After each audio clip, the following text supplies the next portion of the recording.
आउज़ुबिल्लाहिमिनश्शैतानिर्रजीम बिस्मिल्लाहिर्रहमानिर्रहीम। अस्सलाम वालेकुम dear students, I am your physics teacher Shahid Nadeem.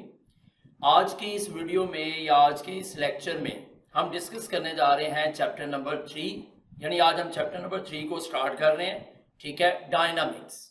और उसमें जो आज हम पहला टॉपिक डिस्कस करेंगे वो है फोर्स। फोर्स क्या होती है। ठीक है, पहले हम चैप्टर का इंट्रोडक्शन करेंगे कि जो डायनामिक्स है इसको ये किसे कहते हैं, और उसके बाद जो है ना वो फिर हम फोर्स को डिस्कस करेंगे जो हमारा पहला टॉपिक है कि फोर्स क्या होती है। ठीक है, स्टार्ट करते हैं हम डायनामिक्स से। ठीक है जी, उससे पहले हम चैप्टर का थोड़ा सा इंट्रो लेते हैं। ठीक है, तो इस चैप्टर में हम डिस्कस करेंगे कि फोर्स क्या है, मोमेंटम किसे कहते हैं। ठीक है, और laws of motion, Newton's laws of motion जो है, ठीक है, वो बड़े मशहूर हैं। आप लोगों ने जो है ना वो सुना होगा कि न्यूटन ने मोशन के बारे में 3 लॉज जो है वो पेश किए हुए हैं। ठीक है, वो लॉज पढ़ेंगे हम। ठीक है, फ्रिक्शन को डिस्कस करेंगे और उसके बाद यूनिफॉर्म सर्कुलर मोशन में सेंट्रीपिटल फोर्स और सेंट्रीफ्यूगल फोर्स और उसकी एप्लीकेशन को जो है ना वो डिस्कस किया जाएगा। ठीक है, ये आपके सामने ये लिखी हुई हैं चीज़ें। तो पहले हम डिस्कस कर रहे हैं कि डायनामिक्स किसे कहते हैं। ठीक है, डायनामिक्स जो होती है ना, डायनामिक्स ये मैकेनिक्स की ब्रांच है। ठीक है, जैसे कि हमने चैप्टर नंबर 2 काइनेमैटिक्स के बारे में पढ़ा है, तो इसी तरह ये जो डायनामिक्स है ये क्या है, branch of mechanics. Branch of mechanics, ये भी मैकेनिक्स की ब्रांच है। और मैकेनिक्स हमने चैप्टर नंबर 1 में डिस्कस किया हुआ है कि मैकेनिक्स जो है ये फिजिक्स की वो ब्रांच है जिसमें हम ऑब्जेक्ट्स की मोशन, मोशन के कॉज और मोशन के इफेक्ट्स को डिस्कस करते हैं। ठीक है, आगे मैकेनिक्स की 2 टाइप्स हैं। एक काइनेमैटिक्स है जो हमने चैप्टर नंबर 2 बड़ी डिटेल में पढ़ा, और उसके बाद है डायनामिक्स। काइनेमैटिक्स में हमने पढ़ा था कि हम उसमें ऑब्जेक्ट्स की मोशन को तो डिस्कस करते हैं लेकिन मोशन के कॉज को डिस्कस नहीं करते कि मोशन पैदा क्यों हो रही है। लेकिन ये जो डायनामिक्स है, ठीक है, इस ब्रांच में हम ऑब्जेक्ट्स की मोशन के साथ साथ मोशन की कॉज को भी डिस्कस करेंगे। जैसे कि ये डेफिनेशन है, the branch of mechanics that deals with the study of motion of an object and the cause of its motion is called dynamics। ठीक है, यानी ये मैकेनिक्स जो है ये वो ब्रांच है मैकेनिक्स की, डायनामिक्स जो है, जिसमें हम ऑब्जेक्ट्स की मोशन को स्टडी करते हैं, study of motion of an object, and also discuss the cause of its motion, और मोशन की कॉज को भी डिस्कस किया जाता है, यानी मोशन की वजह को भी डिस्कस किया जाता है। ठीक है, और मोशन की सबसे बड़ी वजह जो है वो क्या है, फोर्स है। ठीक है, कोई बॉडी क्यों मूव करती है, जब तक किसी बॉडी पर फोर्स एक्ट नहीं करेगी वो बॉडी मूव नहीं करेगी। ठीक है, जैसा कि आप ये पिक में देख रहे हैं, ये बच्चा जो है वो साइकिल चला रहा है, बाइसिकल जो है। ठीक है, तो जाहिर बात है वो अपने पाँव से इसके पैडल्स पर फोर्स अप्लाई कर रहा है, और उस फोर्स की वजह से व्हील रोटेट करते हैं और रोल करते हैं, और जब व्हील रोटेट और रोल करते हैं तो वो साइकिल जो है वो आगे जाती है। ठीक है, यानी अगर ये मूव कर रहा है तो इसका मतलब है कि इस पर फोर्स एक्ट कर रही है। ठीक है, तो डायनामिक्स जो है ये मैकेनिक्स की वो ब्रांच है जिसमें हम एक तो बॉडी की मोशन को डिस्कस करेंगे और दूसरा मोशन की कॉज को डिस्कस करेंगे कि मोशन पैदा क्यों होती है, और मोशन की मेन कॉज जो है वो क्या है, फोर्स है। तो चूंकि मोशन की मेन कॉज फोर्स है तो इसलिए इस चैप्टर में पहला टॉपिक जो है ना वो फोर्स के बारे में दिया हुआ है। ठीक है, तो अब हम डिस्कस करने जा रहे हैं कि फोर्स क्या है। ठीक है जी, तो फोर्स जो है ना ये एक एजेंसी को कहते हैं। ठीक है, फोर्स एक एजेंसी है। एजेंसी मीन अमल, अमल करने वाली चीज। एजेंसी किसे कहते हैं, अमल को कहते हैं, यानी अमल करना। फोर्स अमल करती है। ठीक है, फोर्स क्या करती है, फोर्स किसी बॉडी को रेस्ट से मूव करवा सकती है और मूव करती हुई बॉडी को रेस्ट में ला सकती है। ठीक है जी, जैसे कि यहां पर ये डेफिनेशन दी हुई है, अ फोर्स मूव्स और टेंड्स टू मूव, कि फोर्स जो है वो मूव करवा सकती है आर टेंड्स टू मूव या मूव करवाने की कोशिश करती है। ठीक है, जरूरी नहीं होता कि अगर हम किसी बॉडी पर फोर्स लगाएं तो फोर्स लगाने से वो बॉडी मूव ही कर जाए। बाज़ औक़ात फोर्स लग रही होती है लेकिन बॉडी मूव नहीं कर रही होती, लेकिन वो फोर्स उस बॉडी को मूव करवाने की कोशिश कर रही होती है। फॉर एग्जाम्पल, अगर एक दीवार है, एक वॉल है, और हम अपने दोनों हाथों से उस दीवार को पुश करना शुरू कर दें, ठीक है जी, तो क्या वो दीवार मूव कर जाएगी? नहीं मूव करेगी। लेकिन इसका मतलब ये नहीं है कि हम उस पर फोर्स नहीं लगा रहे हैं, ठीक है, हम उस पर फोर्स अप्लाई कर रहे हैं, अपने दोनों हाथों से फोर्स अप्लाई कर रहे हैं, लेकिन हमारी फोर्स उस दीवार को, उस वॉल को मूव नहीं करवा रही है, बल्कि मूव करवाने की कोशिश कर रही है। ठीक है, तो फोर्स जो है वो बॉडीज को क्या करती है? मूव करवाती है या मूव करवाने की कोशिश करती है। स्टॉप्स, रोकती है, ठीक है, और टेंड्स टू स्टॉप या रोकने की कोशिश करती है। ठीक है, the motion of the body यानी बॉडी की मोशन। ठीक है जी, फोर्स बॉडीज को या तो मूव करवाती है या करवाने की कोशिश करती है। इसी तरह मूव करती हुई बॉडीज को रोकती है या रोकने की कोशिश करती है। इस वजह से इसे एजेंसी कहा जाता है, यानी ये अमल है, अमल करती है बॉडी के ऊपर, और बॉडी के ऊपर अमल करके, वर्क करके उसको जो है ना या तो मूव करवाती है या फिर करवाने की कोशिश करती है। ठीक है, या मूव करती हुई बॉडी को रोकती है या रोकने की कोशिश करती है। ठीक है, फॉर एग्जाम्पल, मिसाल के तौर पर, ठीक है जी, एक कार्ट मैन जो होता है, रेडी वाला आदमी, ठीक है, वो अपनी कार्ट को मूव करवाने के लिए अपने दोनों हाथों से क्या करता है? पुश करता है। तो जब वो पुश करता है तो वो कार्ट मूव करना शुरू हो जाती है। क्यों मूव कर रही है? क्योंकि उसने पुश करने में जो है ना वो फोर्स अप्लाई की है, और उस फोर्स की वजह से वो कार्ट जो है वो क्या कर रही है? मूव कर रही है। समझ आ रही बात की? फिर इसी तरह अगर उसने मूव करती कार्ट को रोकना है, ठीक है, तो वो उसको दोनों हाथों से पकड़कर अपनी तरफ पुल करेगा। ठीक है, और जब वो पुल करेगा, खींचेगा, तो वो कार्ट रुक जाएगी। क्यों रुक जाएगी? उसकी भी रीजन ये है कि जब उसने पुल किया तो उसने क्या किया है? फोर्स अप्लाई किया है। समझ आ रही बात की? ठीक है, और इसी तरह अगर कोई बॉडी जो है हम उसकी डायरेक्शन चेंज करना चाहते हैं, ठीक है, उसकी मोशन की डायरेक्शन, तो उसके लिए भी जो है ना वो फोर्स अप्लाई की जाती है। जैसे कार्ट की ही एग्जांपल ले लें, ठीक है जी, अब एक कार्ट मैन एक कार्ट को लेके जा रहा है, रेडी को लेके जा रहा है, अब आगे उसने मुड़ना है, ठीक है, डायरेक्शन उसकी चेंज करनी है, तो क्या करेगा? अपने दोनों हाथों से कार्ट को उठाएगा और एक साइड पर उस पर जो है ना वो फोर्स लगाएगा। ठीक है, यानी जिस डायरेक्शन में उसने उसको मोड़ना है, बेंड करना है, उस डायरेक्शन में जो है ना वो उस पर क्या करेगा? फोर्स अप्लाई करेगा। तो फोर्स जो होती है ना, ये बॉडी की मोशन की डायरेक्शन को भी चेंज कर सकती है। इसकी एग्जांपल आप यूं भी ले सकते हैं कि एक बैट्समैन जो होता है वो अपनी तरफ आती हुई बॉल की डायरेक्शन को बैट के जरिए से जो है ना वो चेंज कर देता है। ठीक है, जब बॉलर जो है वो उसकी तरफ बॉल फेंकता है, बैट्समैन की तरफ उसे बॉल करवाता है, ठीक है, तो बॉल जो है वो बैट्समैन की तरफ आ रही है, यानी बॉल की डायरेक्शन क्या है? गोइंग टुवर्ड्स द बैट्समैन, वो बैट्समैन की तरफ जा रही है। लेकिन बैट्समैन क्या करेगा? अपने बैट से उसको हिट करेगा। तो जब वो हिट करेगा तो अपने बैट से उसने बॉल पर फोर्स अप्लाई किया है, और उसकी वजह से उसने बॉल की डायरेक्शन चेंज कर दी है, और अब बॉल की डायरेक्शन क्या है कि वो बाउंड्री की तरफ जा रही है।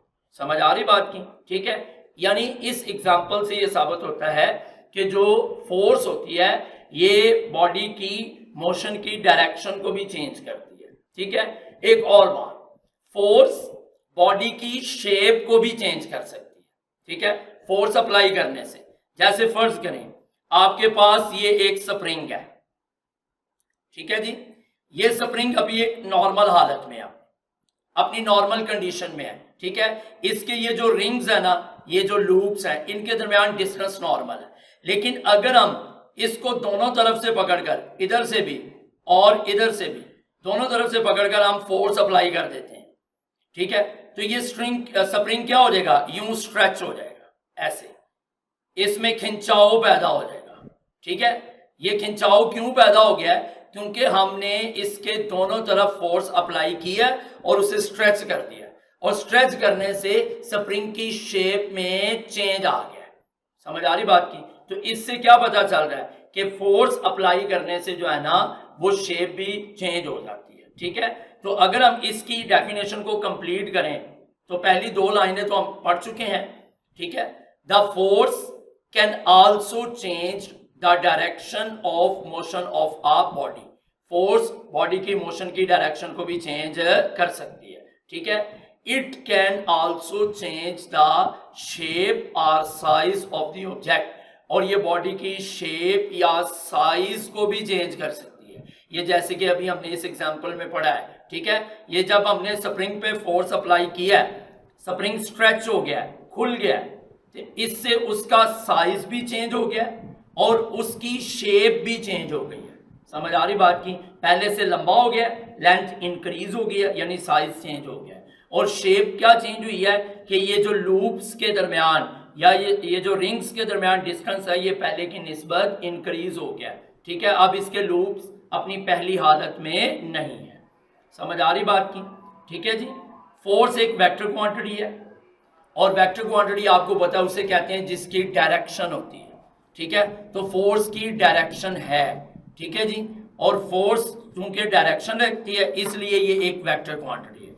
इसको रिप्रेजेंट करने के लिए हमें मैग्नीट्यूड के साथ साथ डायरेक्शन की भी जरूरत है। रिप्रेजेंट करते हैं इसको जी, जैसा कि हम बात कर रहे थे कि फोर्स को जो है ना वो रिप्रेजेंट किससे करते हैं? एफ से। कैपिटल एफ जो है ना ये फोर्स का सिंबल है। चूंकि ये एक वेक्टर क्वांटिटी है, इसलिए इसके सिंबल को लिखने के 3 मेथड हैं, जैसे कि हम चैप्टर नंबर 2 में डिस्कस कर चुके हैं, ठीक है। वो 3 मेथड कौन से हैं? एक तो एफ को लिख के उसके ऊपर एरो लगा सकते हैं आप, ठीक है, या फिर आप जो है ना वो एफ लिख के उसके ऊपर बार लगा सकते हैं, या फिर तीसरा तरीका यह है कि एफ को आप बोल्ड करके लिख सकते हैं, यानी मोटा करके। समझ आ रही है? इन तीनों तरीकों में से किसी तरीके से भी लिख सकते हैं, ठीक है। जब इन तीनों तरीकों में से किसी तरीके से भी लिखा होगा तो देखने वाला ये समझ जाएगा, उसे क्लियर हो जाएगा कि ये एक वेक्टर क्वांटिटी है, फोर्स है, ठीक है। और इसका एसआई यूनिट जो है सिस्टम इंटरनेशनल में वो क्या होता है? न्यूटन है, ठीक है। सिस्टम इंटरनेशनल में इसका यूनिट न्यूटन है, और न्यूटन को कैपिटल एन से रिप्रेजेंट किया जाता है। लेकिन एक बात याद रखिएगा, न्यूटन बेशक साइंटिस्ट का नाम है, साइंटिस्ट का नाम है, और आपने ये पढ़ा होगा कि नाम का पहला वर्ड बड़ा लिखा जाता है, पहला लेटर जो होता है। समझ आ रही बात की? लेकिन जब हम इस न्यूटन को जो है ना वो एज अ यूनिट लिखेंगे ना, न्यूटन के स्पेलिंग एज अ यूनिट इसको यूज करेंगे, यूनिट के तौर पर, तब हम जो है ना वो न्यूटन के लिए स्मॉल एन ही यूज करेंगे, कैपिटल एन जो है ना वो यूज नहीं करेंगे, स्मॉल एन से शुरू करेंगे। समझ आ रही बात की? ठीक है। यूनिट में वैसे अगर नाम लिख रहे हैं साइंटिस्ट के नाम के तौर पर, फिर तो कैपिटल एन से शुरू करते हैं, लेकिन जब यूनिट के तौर पर लिखते हैं तो फिर स्मॉल एन से। पूरे स्पेलिंग जो है ना वो स्मॉल एन से शुरू करके लिखेंगे, लेकिन सिंबल जो है ना वो इसका क्या होगा? कैपिटल एन, ठीक है। और 1 न्यूटन जो होता है ना, ये 1 किलोग्राम मीटर पर सेकंड स्क्वायर के इक्वल भी होता है। ये हमने चैप्टर नंबर 1 में ये चीज पढ़ी हुई है।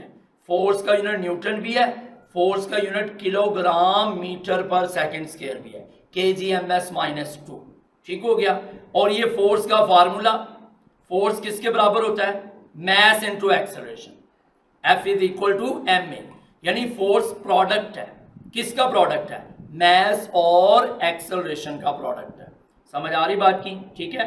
ये फार्मूला हम इसी चैप्टर में न्यूटन के सेकंड लॉ ऑफ मोशन में इसको ड्राइव भी करेंगे, यानी इसको प्रूव भी करेंगे, ठीक है जी। अब हम थोड़ी सी ना इसकी एग्जांपल्स को डिस्कस कर लेते हैं। वैसे मैं एग्जांपल्स पहले भी आपको बता चुका हूं, लेकिन ये आपके सामने ये जो पिक्स बनी हुई हैं, ठीक है, इसमें ये देखें, ये जो बैट्समैन है, बैट्समैन अपनी तरफ आती हुई बॉल की डायरेक्शन को चेंज कर रहा है। ये बॉल की डायरेक्शन शो की हुई है जो बैट्समैन की तरफ जा रही थी, लेकिन बैट्समैन ने उसको जो है ना वो बैट से हिट किया है और उसकी डायरेक्शन को क्या कर दिया है? चेंज कर दिया। समझ आ रही बात की? ठीक है। Force can change the speed of a moving object. ये देखें, ये जो लड़का बॉय साइकिल चला रहा है, ठीक है। अब जाहिर बात है अगर इसने स्पीड से जाना है तो ये फोर्स इन पैडल्स पर ज्यादा फोर्स अप्लाई करेगा।